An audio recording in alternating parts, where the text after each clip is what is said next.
आज हम पढ़ने वाले हैं समाज शास्त्रीय दृष्टिकोण।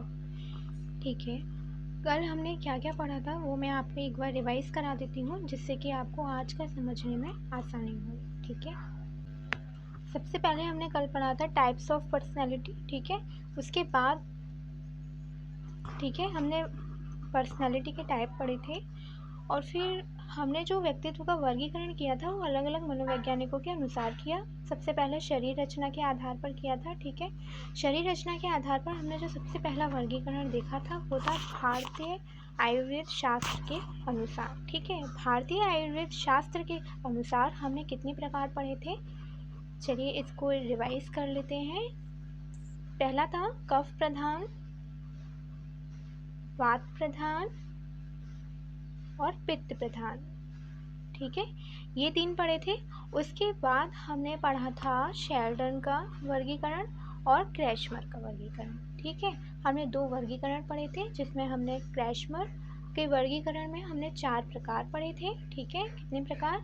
4 प्रकार। और शेल्डन के वर्गीकरण में हमने कितने प्रकार पढ़े थे?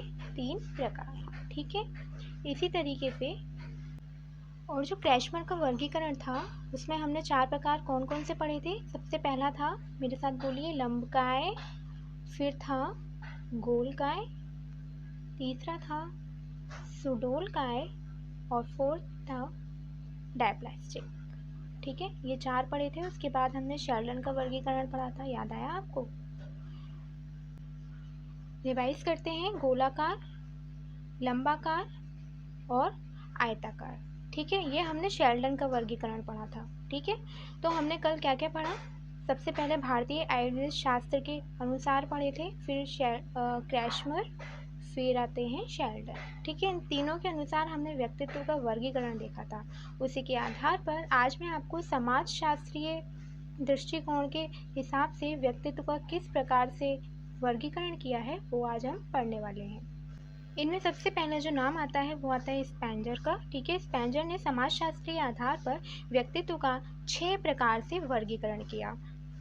ठीक है, सबसे पहला था सैद्धांतिक। सैद्धांतिक वर्गीकरण में क्या कहा कि इस तरह के व्यक्ति सिद्धांतों पर ज़्यादा बल देते हैं। ठीक है, यानी कि कैसे होते हैं? सिद्धांतों को मानने वाले ज़्यादा होते हैं। इस तरह के व्यक्ति वैज्ञानिक बनते हैं, दार्शनिक बनते हैं, समाज सुधारक आदि इसी कोटि में आते हैं। ठीक है, स्पेंजर ने जो वर्गीकरण किया उसमें सबसे पहला जो प्रकार बताया वो था सैद्धांतिक।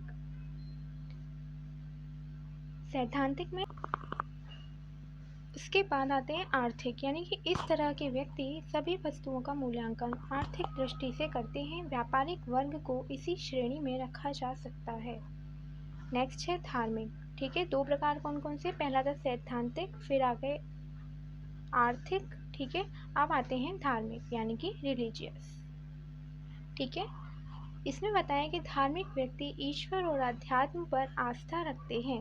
साधु, संत, योगी और दयालु व्यक्ति इसी श्रेणी के अंतर्गत आते हैं। ठीक है, नेक्स्ट है राजनीतिक, यानी कि पॉलिटिकल। राजनीतिक व्यक्तित्व वाले व्यक्ति सत्ता एवं प्रभुत्व में विश्वास रखते हैं।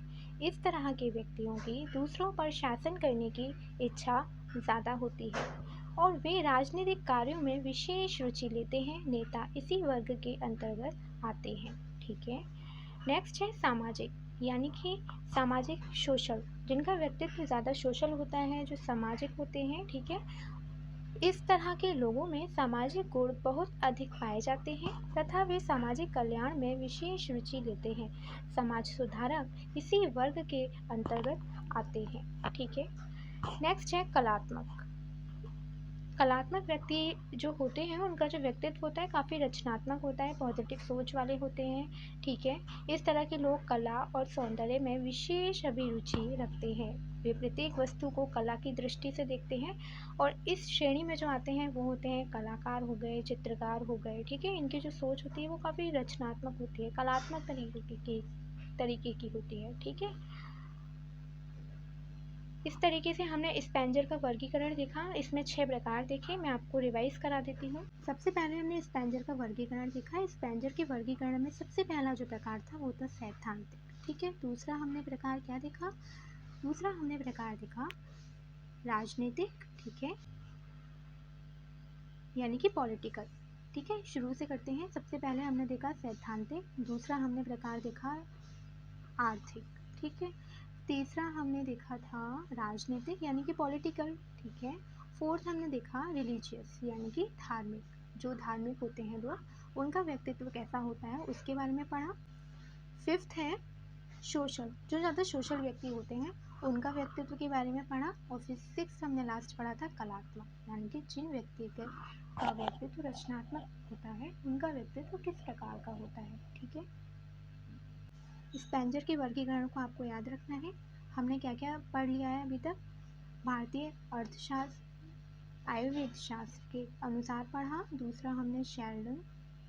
ठीक है, तीसरा हमने क्रैशमर और आज हमने पढ़ा स्पेंजर। इस तरीके से हमने 4 मनोवैज्ञानिकों के अनुसार व्यक्तित्व का वर्गीकरण पढ़ लिया है। ठीक है, नेक्स्ट आते हैं मनोवैज्ञानिक दृष्टिकोण। मनोवैज्ञानिक दृष्टिकोण में जिनका नाम आता है वो है Jung, Morgan, Thorndike, Terman, Cattell, Stephenson आदि विद्वानों ने मनोवैज्ञानिक दृष्टिकोण और लक्षणों के आधार पर व्यक्तित्व का वर्गीकरण किया है। यहाँ उनका उल्लेख किया जा रहा है। ठीक है, यूंग का वर्गीकरण देखते हैं। सबसे पहले यूंग ने व्यक्तित्व के जो रूप बताए हैं वे हैं 3। ये मोस्ट इंपॉर्टेंट है हर कंपटीशन एग्जाम के लिए।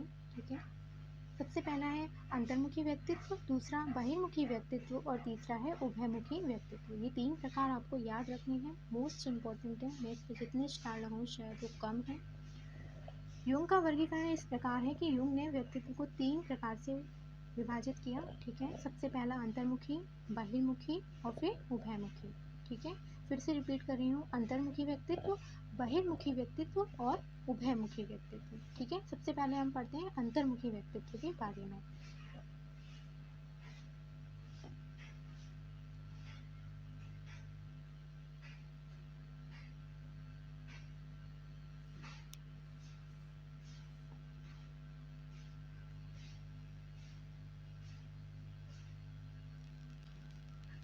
इस तरह का व्यक्तित्व उन लोगों का होता है जिनके स्वभाव, आदतें एवं गुण बाह्य रूप से प्रकट नहीं होते।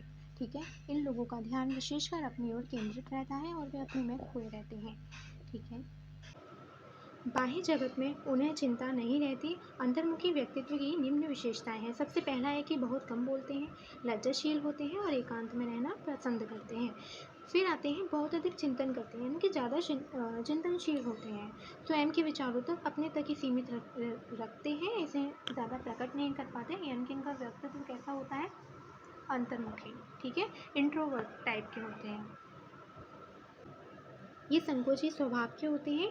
इस तरह के व्यक्ति चिंताग्रस्त होते हैं। ठीक है, संदेही होते हैं और सावधान रहने वाले होते हैं और जल्दी से घबराने वाले भी होते हैं। वे अपने कर्तव्य के प्रति सत्यनिष्ठ होते हैं। ठीक है, सामाजिक व्यवहार से अनभिज्ञ रहते हैं, अपने में ही मस्त रहते हैं। वे प्रत्येक कार्य को सोच विचार कर करते हैं। अंतर्मुखी व्यक्तित्व के जो व्यक्ति होते हैं वो अधिक कैसे होते हैं? अपने में ही खोए रहते हैं, संकोची स्वभाव होता है, चिंताग्रस्त रहते हैं, चिंतनशील होते हैं, सत्यनिष्ठ होते हैं, अपने में ही मस्त रहने वाले, सोच विचार कर काम करने वाले और शीघ्र घबरा जाते हैं, यानी कि जल्दी काम में शीघ्र से घबरा जाते हैं। और इस तरीके से हमने क्या देखा कि अंतर्मुखी व्यक्तित्व वाले व्यक्ति की क्या विशेषताएं हैं। फिर आते हैं बहिर्मुखी व्यक्तित्व, यानी कि जिन व्यक्ति का व्यक्तित्व अंतर्मुखी से बिल्कुल अपोजिट, यानी कि एक्सट्रोवर्ट। ठीक है, तो उनका व्यक्तित्व किस प्रकार का होता है उसको डिफाइन किया। सबसे पहले आते हैं इस व्यक्तित्व वाले व्यक्तियों में निम्न विशेषताएं होती हैं। ठीक है, सबसे पहले आते हैं कि वे सामाजिक होते हैं, सामाजिक जीवन में अधिक रुचि लेते हैं और समाज में सामंजस्य स्थापित करने हेतु सदैव सतर्क रहते हैं। इस तरह के व्यक्ति आशावादी होते हैं, परिस्थितियों तथा आवश्यकताओं के अनुकूल अपने को व्यवस्थित कर लेते हैं, यानी कि शीघ्र ही समायोजन करने की उनके अंदर आदत होती है। ठीक है, और सामाजिक कार्यों में ज़्यादा रुचि लेने वाले होते हैं। ठीक है, बहिर्मुखी व्यक्तित्व वाले व्यक्ति व्यवहारिक जीवन में सफल रहते हैं। वे अवसरवादी प्रकृति के होते हैं और शीघ्र ही लोकप्रिय बन जाते हैं। इस तरह के व्यक्ति कौन होते हैं? सामाजिक होते हैं, राजनीतिक होते हैं, नेता आ गए इसमें, अभिनेता, खिलाड़ी। ठीक है, नेक्स्ट है इस तरह के व्यक्ति दूसरों को प्रभावित करके अपना काम निकाल लेते हैं। इस तरह के व्यक्ति चिंता मुक्त होते हैं। ठीक है, धन और बीमारियों आदि की परवाह नहीं करते। लक्ष्य आनंदपूर्वक जीवन व्यतीत करना होता है। वे वर्तमान में ही प्रसन्न रहते हैं और भविष्य की चिंता इन्हें नहीं घेरती। ठीक है, नेक्स्ट है, इस तरह के व्यक्तियों में आत्मविश्वास चरम सीमा पर होता है और कभी कभी अहमवादी होते हैं और अनियंत्रित भी हो जाते हैं। ये पढ़ी हमने बहिर्मुखी व्यक्ति के व्यक्तित्व की विशेषताएं। ठीक है, अब हम पढ़ने वाले हैं उभयमुखी व्यक्तित्व। यानी कि अधिकतर विद्वान यह मानते हैं कि बहुत कम व्यक्ति इस तरह के होते हैं जो पूरी तरह से अंतर्मुखी हो अथवा पूरी तरह से बहिर्मुखी हो। अधिकतर लोगों में दोनों प्रकार के गुणों का मिश्रण होता है और वे उभयमुखी होते हैं। इस तरह के व्यक्ति अंतर्मुखी गुणों को विचार में ला सकते हैं तथा बहिर्मुखी गुणों को कार्य रूप में स्थान दे सकते हैं। यानी कि ज़रूरी नहीं है कि कोई व्यक्ति पूरी ही तरह से इंट्रोवर्ट हो, है ना, हर जगह इंट्रोवर्ट हो। कई जगह ऐसा होता है कि वो एक्सट्रोवर्ट भी हो जाता है उसका व्यक्ति, है ना। और कभी कभी ऐसा भी होता है कि कोई व्यक्ति कई जगह तो बहिर्मुखी होता है उसका व्यक्ति और कई जगह में कुछ कह ही नहीं पाता, संकोची प्रकृति का हो जाता है। तो इस तरह से जो व्यक्ति होते हैं उनमें दोनों प्रकार का मिश्रण होता है। ठीक है, तो उस व्यक्तित्व का नाम दिया हमने उभयमुखी व्यक्तित्व। ठीक है, इसके अंदर कौन कौन आते हैं यहाँ देखिए, उदाहरण दिया हुआ है। कोई व्यक्ति अच्छा लेखक और वक्ता दोनों ही हो सकता है। ज़रूरी नहीं है कि कोई लेखक हो तो वक्ता ना हो और वक्ता हो तो लेखक ना हो, है ना। कोई व्यक्ति सामाजिक व्यवहार प्रदर्शित करता है परंतु वह कोई कार्य अकेले में रहकर ही करना पसंद करता है। दोनों गुण हो सकते हैं व्यक्ति के अंदर, सामाजिक भी हो सकता है और अकेले में कार्य करना भी पसंद कर सकता है। उभयमुखी व्यक्ति अपने और समाज दोनों का ही लाभ देखते हैं। ठीक है, इस तरीके से हमने यूंग का वर्गीकरण पढ़ लिया है। ठीक है, यूंग ने कितने प्रकार बताए?